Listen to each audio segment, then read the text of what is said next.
ಎಲ್ಲರಿಗೂ ನಮಸ್ಕಾರ. ಇವತ್ತು ನಾವು ಸಬ್ಬಕ್ಕಿ ಸೊಪ್ಪನ್ನು ಮಾಡುವ ವಿಧಾನ ನೋಡೋಣ. ಮೊದಲು ಪಾತ್ರೆಯಲ್ಲಿ ನೀರನ್ನು ಕುದಿಸಿ ತದನಂತರ ಬೇಳೆಯನ್ನು ಅದಕ್ಕೆ ಆ್ಯಡ್ ಮಾಡ್ತಾ ಹೋಗಬೇಕು.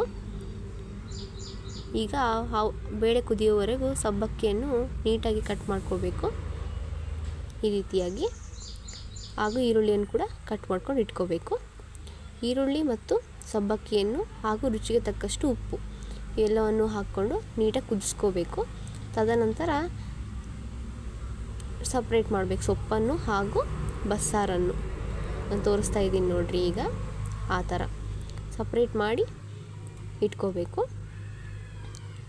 ಆಮೇಲೆ ಈಗ ಬಸ್ಸಾರಿಗಾಗಿ ಮೆಣಸಿನ್ಕಾಯಿ, ಟೊಮೊಟೊ, ಬೆಳ್ಳುಳ್ಳಿ, ಕೊತ್ತಂಬರಿ ಸೊಪ್ಪು ಎಲ್ಲವನ್ನು ಮಿಕ್ಸಿ ಜಾರ್ಗೆ ಆ್ಯಡ್ ಮಾಡ್ಕೊಳ್ತಾ ಹೋಗಬೇಕು.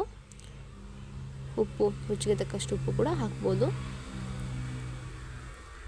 ನೀಟಾಗಿ ಅದನ್ನು ಮಿಕ್ಸಿ ಮಾಡಿಕೊಂಡು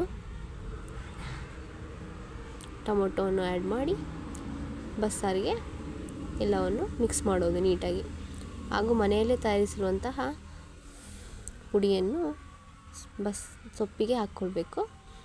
ಈಗ ಒಗ್ಗರಣೆಗಾಗಿ ಈರುಳ್ಳಿ ಹಾಗೂ ಮೆಣಸಿನ್ಕಾಯಿಯನ್ನು ನೀಟಾಗಿ ಫ್ರೈ ಮಾಡ್ಕೋಬೇಕು. ಡೀಪ್ ಫ್ರೈ ಅಂದರೆ ಈರುಳ್ಳಿ ಮತ್ತು ಮೆಣಸಿನ್ಕಾಯಿಯನ್ನು ಡೀಪ್ ಫ್ರೈ ಮಾಡಿಕೊಂಡು ಸಬ್ಬಕ್ಕಿಯನ್ನು ಅದಕ್ಕೆ ಆ್ಯಡ್ ಮಾಡ್ತಾ ಹೋಗಬೇಕು. ನೀಟಾಗಿ ಮಿಕ್ಸ್ ಮಾಡ್ಕೋಬೇಕು. ಈಗ ಸಬ್ಬಕ್ಕಿ ಸೊಪ್ಪು ರೆಡಿಯಾಗಿದೆ. ಅದನ್ನು ಮುದ್ದೆ ಜೊತೆ ಸರ್ವ್ ಮಾಡಿಕೊಂಡು ತಿನ್ನೋದು ಬಹಳ ರುಚಿಯಾಗಿರುತ್ತೆ. ನಿಮ್ಮ ಮನೆಯಲ್ಲೂ ಟ್ರೈ ಮಾಡಿ. ಇಷ್ಟ ಆದರೆ ಒಂದು ಲೈಕ್ ಮಾಡಿ ಹಾಗೂ ಕಮೆಂಟ್ ಮಾಡಿ. ಏನಾದರೂ ಡೌಟ್ಸ್ ಇದ್ದರೆ thank you. Subscribe our channel.